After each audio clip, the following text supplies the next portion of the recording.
Ժողովուրդ օրաթերթը գրում է Հայաստանի հակակոռուպցիոն կոմիտեում վերջին օրերին լարված մթնոլորտ է տիրում։ Թերթի տեղեկություններով կոմիտեի ղեկավար Արթուր Նահապետյանը անցած շաբաթվա վերջին հավաքել է աշխատակազմին եւ փակ ժողով անցկացրել։ Նահապետյանը հայտարարել է, որ առաջիկայում առավել լարված օրեր են սպասվում, ուստի անհրաժեշտ է գոտիները ձգել։ Նա աշխատակիցներին զգուշացրել է, որ արտաժամյա աշխատանքը գրեթե անխուսափելի է լինելու, իսկ գործի ծավալը զգալիորեն աճելու է։ Աշխատակազմին նաև հորդորել է չտրտնջալ ծանրաբեռվածությունից եւ պատրաստ լինել ինտենսիվ աշխատանքի։ Քաղաքական շրջանակներում վաղուց են քննարկումներ ընթանում այն մասին, որ իշխանությունը ընտրական գործընթացներին ընդառաջ ակտիվացնում է ուժային կառույցների աշխատանքը, ընդդիմադիր շրջանակների նկատմամբ ճնշումներ գործադրելու նպատակով։ Գրում է թերթը։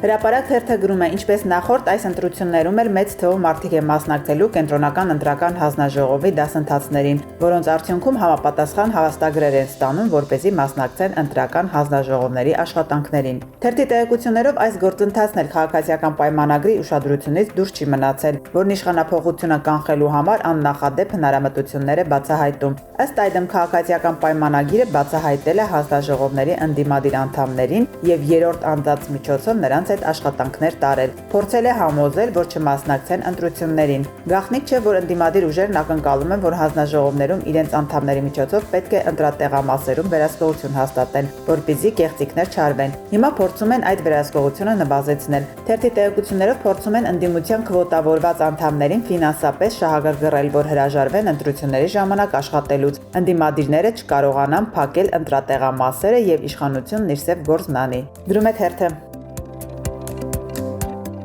Ժողովուրդ օրաթերթը գրում է, թեև հակակոռուպցիոն կոմիտեն ջանում է ապացուցել, որ ուժեղ Հայաստանի վերաբերյալ հրապարակվող գաղտնալսումները քաղաքական չեն, սակայն թերթի տեղեկություններով անհարմար իրավիճակ է ստեղծվել։ Ընդդիմադիրներին լսելով հասել է Սյունիքի վարչական շրջանների գործող ղեկավարներին։ Ընդդիմադիրներին գաղտնալսել են եւ պարզվել է, որ քաղաքացիական պայմանագրի օրոք գյուղապետ աշխատողներն են տեսադաշտում հայտնվել։ Կաշառքի քրեական վարույթով Սառնակունքի, Աշոտավանի եւ Շաղատի գյուղապետերին բերման են ենթարկել հակակոռուպցիոն կոմիտե, բայց այս մասին պաշտոնական աղբյուրները լռում են։ Գրում է թերթը։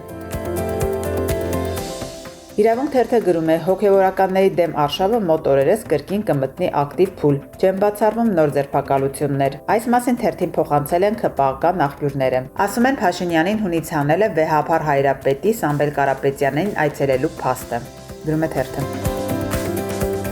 Հրապարակ թերթը գրում է, Հանրային հեռուստաընկերությունը ցանկանում է հունիսի 1-ից 5-ը վարձակալել մարզահամերգային համալիրի դահլիճներից մեկը։ Մտադիր են այստեղ կազմակերպել օրենքով սահմանված նախընտրական բանավեճերը։ Քննարկվում է, որ բանավեճեր անցկացնելու են ոչ միայն 19 քաղաքական ուժերի առաջին համարների մասնակցությամբ, այլ նաև տարբեր ոլորտների շուրջ ու անգամ կին թեկնածուների միջև։ Գրում է թերթը։